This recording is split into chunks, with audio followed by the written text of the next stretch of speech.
Hello, William and Maya. Just taking a look at your assignment. Your grade's not that great because you've included a lot of information that wasn't necessary. That's unmarkable. I have to follow the criteria. So what you did well was giving a background information about Mercury. So you've included all of that.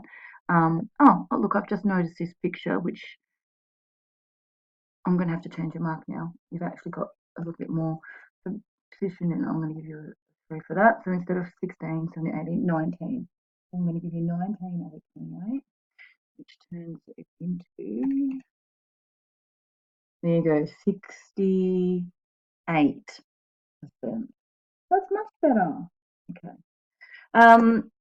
Yeah, so you included seasonal information, renewable resources.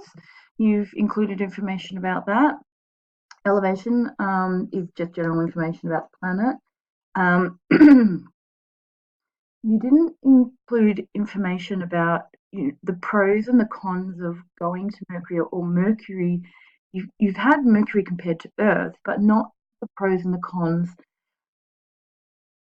So that's where you're saying why Mercury would be a good planet to inhabit and why Mercury would not be a good planet to inhabit, but you haven't set it out like that.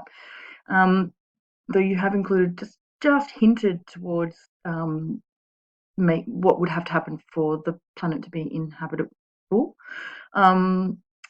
You also haven't done the extension questions, so can't give you any more marks for that.